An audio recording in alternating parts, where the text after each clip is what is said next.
এই তানহা, তোমার সাথে আমার একটু কথা আছে। দেখতেই তো পাচ্ছেন একটু চিল মুডে পড়ে কথা বলছিলাম, স্বাভাবিক ম্যানারটাও তো একটু জানা প্রয়োজন, তাই না? বলুন কি বলবেন। এই তুমি কি মানুষকে অসম্মান না করে কথা বলতে পারো না? তুমি না আসলে মেয়েটা একটা কি? আমি মেয়েটা আসলে কি? তুমি একটা ঘোড়ার ডিম। তো আপনি কি? আপনি বুঝি জিরাফের ডিম? এই মেয়ে, তুমি কি আমাকে আবার তোমার কথার বানে ঝাঁঝরা করতে চাচ্ছ? হ্যাঁ, আর একটা কথা বলো তো আমাকে, তোমার এত বড় সাহস হয় কি করে রাত্রেবেলা সুমনের ঘরের দরজার সামনে যাওয়ার?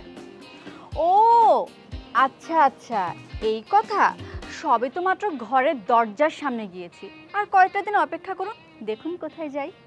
কদিন পরে মানে? কদিন পরে কি বলো? কি? সেইটা আমার আর সুমন ভাইয়ের ব্যক্তিগত ব্যাপার, আপনি সব জানি কি করবেন। আপনার এত কিছু চিন্তা করার কোনো প্রয়োজন নেই। এখন আমাকে কেন ডেকেছেন সেটা বলুন, আমি যাই। কি ব্যাপার, তুমি সেটা বুঝো নাই? হ্যাঁ, তোমাকে তো আমি আগেই বলেছি সুমন আমাকে ভালোবাসে। তারপরে তোমার মানে বুঝলাম না, সুমনের ঘরের সামনে গিয়ে তুমি উকি ঝুঁকি মারো কেন? কি কাহিনীটা কে বলো? এই কি হলো, তুমি আমার কথা শুনে হাসছো কেন?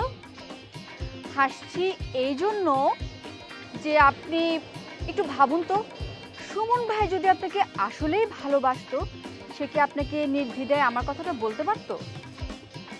আরেকটা কথা বলি আপনাকে, আমরা দুজন যে পরশুদিন একসাথে।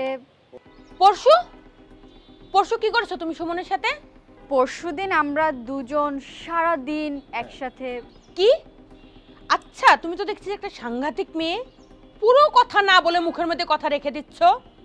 খুব অস্থির লাগছে বুঝি? আচ্ছা বাদ দাও, তুমি কি বলবা পরশুদিন কি করেছো তোমরা?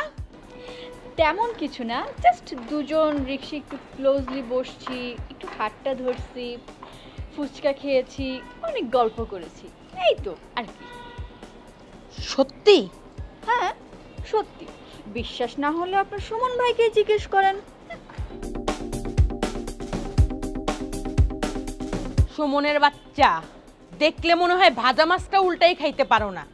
আর তুমি তলে তলে তানহাকে নিয়ে গিয়ে রিক্সায় ঘুরো, ক্লোজলি বসো, ফুচকা খাও। ইট দিয়ে যদি তোমার মাথা আমি না ফাটাইছি, তাহলে আমার নামও রেনু না।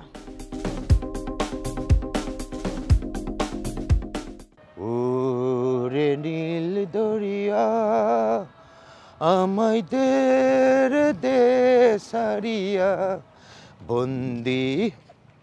এই কি ব্যাপার, আপনি আমার রাস্তা ধরলেন কেন? তোমার আজকে বাসায় নিয়ে যাব। কেন?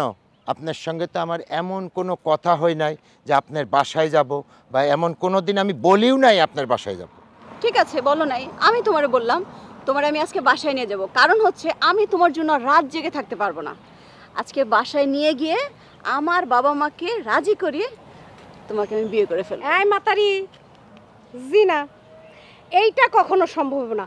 তুমি আমার জিনিসটাকে সাথে করে নিয়ে যাইতেছো কেন? এই বলেন তো কি আপনি?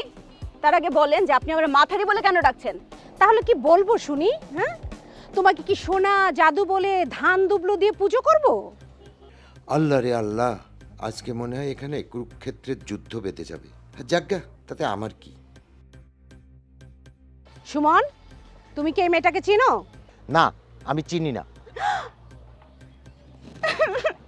সুমন, তুমি এত বড় মিথ্যা কথা বলতে পারলা? তার আগে বলো তো এই মহিলাটাকে? আমি চিনি না। ও মা, এ কি বলছো প্রিয়?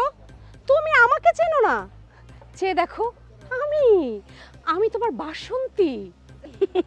যা যা বাড়ি যা, যেহেতু বাসন্তী বসন্তকালে এসে ডাকাডাকি করিস, আর ততদিনে আমাদের দুজনের সুন্দর একটা সংসার শুরু হয়ে যাবে, তাই না? এই সুমনকে ফেলে আমি একা বাড়িতে যাব মানে? হ্যাঁ, কি কি বলতে চাস কি তুই? কি তুই এবার তুই তো করে করছিস? সুমন, তুমি কিছু বলবা নাকি আমি ডাইরেক্ট অ্যাকশনে যাব? হ্যাঁ, তুমি ডাইরেক্ট অ্যাকশনে যাবে আর আমি কি এখানে দাঁড়িয়ে দাঁড়িয়ে আঙুল চুষবো নাকি হাত পা গুটিয়ে বসে থাকবো শুনি?